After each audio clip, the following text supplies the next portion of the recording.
Hello guys, this is me Monica Agrawal and welcome back to my channel Let's Talk with Monica। आज मैं आपको बताना चाहूँगी कि आप टीचिंग के लिए किस तरीके से प्रिपरेशन कर सकते हैं, क्या क्या स्ट्रेटजीज़ बना सकते हैं और किस तरीके से एक अच्छा स्कोर गेन कर सकते हैं। और उससे ही पहले बताना चाहूँगी I am a teacher and I am working with UP government और मुझे 68,500 में वो मिली थी जॉइनिंग। ठीक है, ये देख लीजिए आप, ये मेरा जनपद है, जनपद हापुड़। आपको उल्टा दिखाई दे रहा होगा पर ठीक है, मैं बता देती हूँ, जनपद हापुड़। और ये मैं हूँ मोनिका अग्रवाल, इसमें यहाँ पे मेरे साइन भी हैं। ठीक है, मतलब भरोसा नहीं होता लोगों को कि I am a teacher, but हाँ मैं बताती हूँ कि हाँ आई एम अ टीचर। और मैं बहुत हैप्पी हूँ कि yes I am a teacher, because मैं अंदर से बहुत खुश हूँ, मैं बहुत मोटिवेटेड हूँ कि हाँ मुझे पढ़ाना बहुत पसंद है और स्पेशली बहुत छोटे छोटे बच्चों को पढ़ाना जिनके साथ मुझे मज़ा आता है और बच्चों को मेरे साथ मज़ा आता है। यही होता है एक प्रोफेशन का मतलब। जब तक आप उस प्रोफेशन के साथ मज़े नहीं करोगे, जब तक आप उसके साथ इंजॉय नहीं करोगे, तब तक आप उसके मज़े भी नहीं ले सकते हो और जो आप देना चाहते हो उस प्रोफेशन में अपने थ्रू, वो आप दे भी नहीं पाएंगे। ठीक है, तो ये वाली फीलिंग अंदर से आनी चाहिए, yes I am a teacher और मुझे इन बच्चों को पढ़ाना है। ये होता है ना कि बच्चों के साथ में बहुत सारे मेरे फ्रेंड्स हैं, वो मुझे ऐसे बोलते हैं, यार तू कैसे हैंडल कर लेती है, छोटे छोटे बच्चे से होते हैं, लड़ते रहते हैं, आपस में झगड़ते रहते हैं, बार बार मैम मैम मैम मैम चिल्लाते रहते हैं, एक को समझाओगे 10 पीछे से चिल्लाएंगे। मेरे बस की तो नहीं है संभालना, बट मैं कहती हूँ नहीं, इट्स ओके, मुझे तो मज़ा आता है, बल्कि बच्चे तो मेरे साथ इंजॉय करते हैं। इवन क्लास में ऐसा होना चाहिए कि हाँ आप जाओ और बच्चे एकदम से इतना अच्छा वेलकम करें आपका। इवन मेरी क्लास के बच्चे तो मेरा बहुत अच्छे से वेलकम करते हैं। मेरी 5th क्लास है, ठीक है, तो बच्चे आते हैं, मैं जाती हूँ क्लास में, एकदम आके खड़े हो जाते हैं, हेलो गुड मॉर्निंग मैम, या फिर जब मैं जाती हूँ तो गुड आफ्टरनून मैम। हमेशा मुझे बहुत अच्छे से सैल्यूटेशन देते हैं। ठीक है, और मुझे भी मज़ा आता है बच्चों को और नई नई चीज़ों सिखाना मुझे बहुत पसंद है बच्चों को, और उनके साथ सीखना भी बहुत पसंद है। मैं उनके साथ बहुत सारी एक्टिविटीज़ भी करती रहती हूँ। ठीक है, चलो ये तो हो गई हमारे स्कूल की बात। अब हम करते हैं अपनी स्ट्रैटेजीज़ की, किस तरीके से हम स्ट्रैटेजी बना सकते हैं। देखिए गाइस, मैंने जिस तरीके से किया था, सबसे पहले तो मेरे अंदर का मोटिवेशन वो हमेशा से बहुत ज़्यादा मेरे साथ रहा है और हमेशा आगे भी रहेगा, क्योंकि मैं आगे भी प्रिपरेशन कर रही हूँ आगे आने वाले अपकमिंग एग्ज़ाम्स की, जो कि आगे जैसे टीजीटी हो गया, पीजीटी हो गया, इनकी या फिर आगे मेरे को नेट भी क्वालिफाई करना है, मुझे एक लेक्चरर भी बनना है। ठीक है, जो मेरा बहुत बड़ा सपना है। ठीक है, उसके लिए भी मैं प्रिपरेशन कर रही हूँ। तो मैं आपको बताना चाहूँगी मैंने किस तरीके से प्रिपरेशन किया था। सबसे पहला तो है मोटिवेशन, दूसरा है आपका टाइम मैनेजमेंट। आपको टाइम मैनेजमेंट इस तरीके से करना है कि आपके रेगुलर जो भी आपके आने वाले एग्ज़ाम में सब्जेक्ट्स हैं वो आपके टच में होने चाहिए और उनके लिए एक पर्टिकुलर टाइमिंग आपका डिसाइड होना चाहिए। जैसे कि अगर मैं DSSB की बात करूँ तो DSSB में आता है आपका general paper and second paper, जो कि आपका सब्जेक्ट वाइज होता है। ठीक है, तो उसके बाद उसमें हमारे जो जनरल पेपर होता है उसमें हम क्या करते हैं, उसमें हमारे 5 सब्जेक्ट होते हैं। एक हो गया रीजनिंग, फिर आ गया आपका मैथ्स, फिर उसके बाद हो गया इंग्लिश, फिर आ गया हिंदी और लास्ट में आ गया आपका जीके। ठीक है, रीजनिंग का सबसे आप ये समझिए सबसे ज़्यादा स्कोरिंग सब्जेक्ट आपका रीजनिंग ही है DSSB के अंदर। रीजनिंग में क्या है कि आपका जो कंटेंट है वो इजीली, एक तो आपको सबसे पहले तो उसे सर्च करना होगा सारा कंटेंट।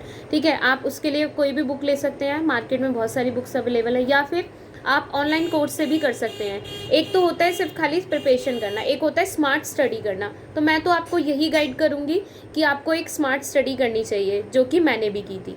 ठीक है, रीजनिंग सबसे ज़्यादा स्कोरिंग होता है, उसे आप इजीली कर सकते हैं कहीं से भी कंटेंट लेके, और उसके बाद उसके प्रैक्टिस सेट्स लगाइए, सबसे इजीली हो जाता है और सबसे ज़्यादा स्कोरिंग होगा और सबसे कम टाइम में आपका कंज्यूम हो जाएगा वो।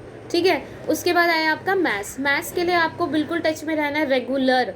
अगर आप आज से भी प्रिपरेशन स्टार्ट करना चाह रहे हैं तो आपको आज से ही सारी मतलब आज से जब तक आप प्रिपरेशन करेंगे एग्ज़ाम टाइम तक, ठीक है, तब तक आपको रेगुलर टच में रहना है उस मैथ्स के। उसके बाद आया आपका हिंदी।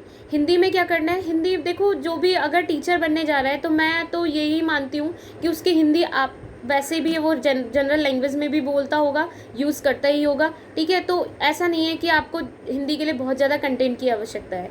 तो उसके लिए आप क्या करेंगे, सिंपल एक प्रैक्टिस सेट उठाइए और रेगुलर करिए।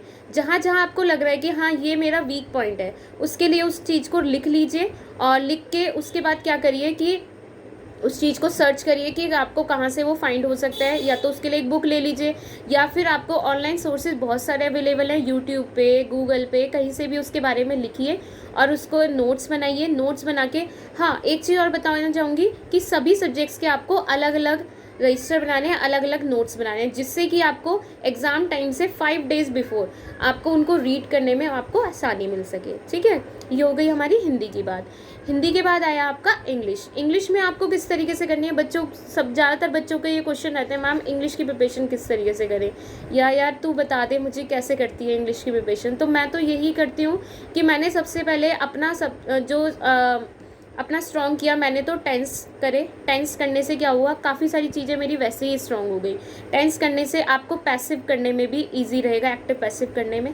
ठीक है, उसके बाद आप करिए सब छोटी छोटी चीज़ों से लेके चलिए, जैसे कि रेगुलर टच में करिए, वो कैप्स करिए। ठीक है, फ्रेजल वर्ब्स करिए जो कि रेगुलर करनी है आपको। उसके बाद प्रपोजिशन कर लीजिए, वन वर्ड सब्स्टिट्यूशन कर लीजिए।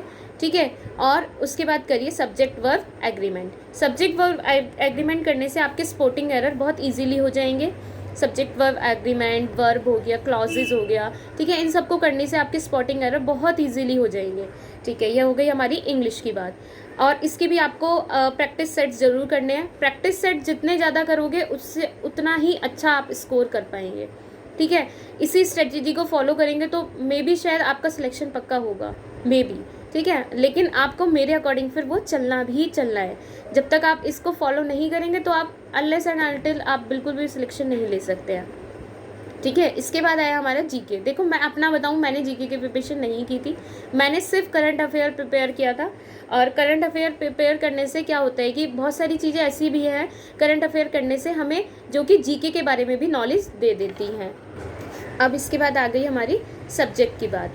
अब सब्जेक्ट को आप कैसे प्रिपेयर करेंगे, जैसे कि आप अगर प्राइमरी के लिए अप्लाई कर रहे हैं तो आपका आ गया DSSB के अंदर 100 नंबर का आता है हमारा साइकोलॉजी। साइकोलॉजी के लिए आप क्या करेंगे कि आपको कोई भी जैसे कोई भी, क्या आपने डीएड में पढ़ा है, बीएड में पढ़ा है, बहुत सारी बुक्स को पढ़ा है, ठीक है, उसी के बाद ही तो क्वालिफाई किया है, वो बुक्स भी इनफ है आपकी। ठीक है, आप वहाँ पर आपके कंटेंट अवेलेबल है। सिंपल है कि आप कोई प्रैक्टिस सेट उठा लीजिए। ठीक है, प्रैक्टिस सेट से क्वेश्चंस कीजिए। आपको लग रहा है कि हाँ मेरे को ये वाली थ्योरी नहीं आ रही है या इसके क्वेश्चंस मुझसे नहीं हो पाए, उस थ्योरी को एक बार रिवाइज कर लीजिए। ठीक है, रिवाइज करने से क्या है कि बहुत सारी चीज़ें आपके माइंड में पहले से जो ये होता है ना कि कई बार होता है कि हम जैसे बात कर रहे थे फिल इन द ब्लैंक्स में आवाज़ आ रही होती है, तो वो वाली फिल इन द ब्लैंक्स वाली कंडीशन हो जाती है हमारे से जब हम बहुत दिनों तक उस चीज़ को नहीं पढ़ते हैं। तो वो वाली जो कंडीशन है, जो आपके जो गैप्स रह गए हैं वो आपके वैसे ही फिल हो जाएंगे। ठीक है, वो जब आप उसको रीड कर लेंगे एक बार तो वो आपके जो गैप्स रह गए हैं वो आपके फिल हो जाएंगे। उसके बाद जब आप क्वेश्चंस करेंगे तो वो वैसे ही आपके क्लियर हो जाएंगे जिस तरीके से पहले हो जाते थे। ठीक है, तो यहाँ पर हो गई हमारी साइकोलॉजी की बात। इसी तरीके से TGT और PGT वाले जो कैंडिडेट्स हैं वो भी इस तरीके से कर सकते हैं।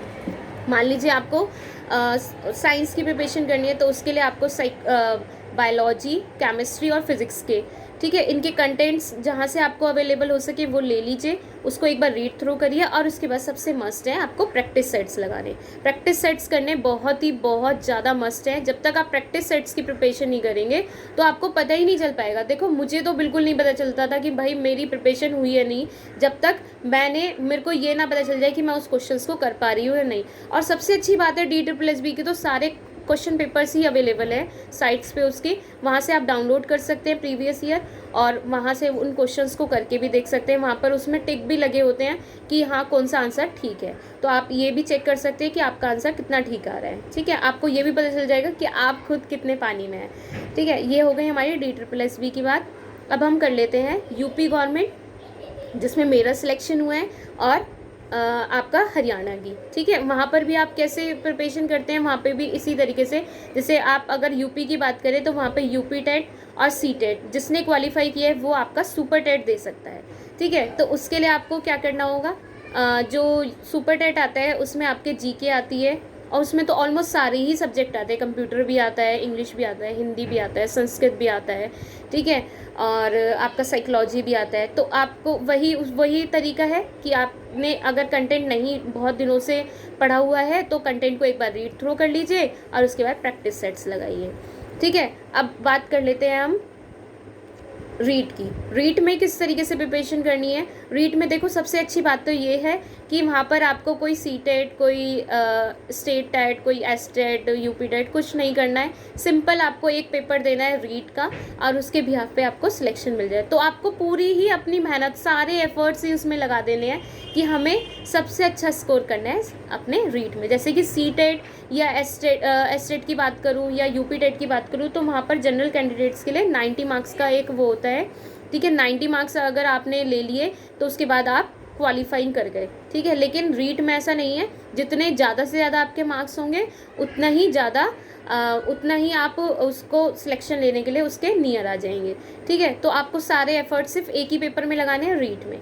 तो ये एक अच्छा चांस है आपके पास। रीट का भी एग्ज़ाम निकला भी हुआ है, थोड़ा सा मतलब पेपर लेने में वो थोड़ा सा डिले कर रहे हैं, वो कोरोना के चलते हुए बहुत ज़्यादा प्रॉब्लम हो ही रही है, ठीक है। तो कोई बात नहीं, लेकिन ये तो है नहीं कि कभी नहीं होगा, भगवान के घर में देर है पर अंधेर नहीं है, ठीक है। तो इसीलिए अपनी प्रिपरेशन में कमी मत करिए, प्रिपरेशन करते रहिए। और आजकल हमारे अगर यूपी की बात करें तो वहाँ पे तो वैकेंसीज आ ही रखी हैं टीजीटी और पीजीटी की, तो प्रिपरेशन करते रहिए। ये मत सोचिए कि भाई अब एग्ज़ाम डेट डिले हो गई, जैसे अभी जूनियर एडिट की डिले हुई है, तो इसका मतलब ये नहीं है कि आपको प्रिपरेशन छोड़ देनी है। प्रिपरेशन अपनी नॉन स्टॉप करनी है, बल्कि ये तो आपके लिए फ़ायदा है कि आपको टाइम मिल गया, ठीक है। मैं समझती हूँ, ठीक है, बहुत टाइम से ये एग्ज़ाम नहीं हो रहे हैं कि बच्चों को बहुत ज़्यादा जल्दी है कि जल्दी से जल्दी पेपर हो जाए, हमें जॉब मिल जाए, सबको बहुत नीड होती है जॉब की, है ना। तो ठीक है, गवर्नमेंट थोड़ा सा डिले कर रही है, पर ये सोचिए ना, जहाँ देर होती है तो वो काम भी बहुत अच्छे से होता है। तो इसलिए आपको प्रिपरेशन नहीं छोड़नी है, प्रिपरेशन अपनी करते रहने हैं, ठीक है।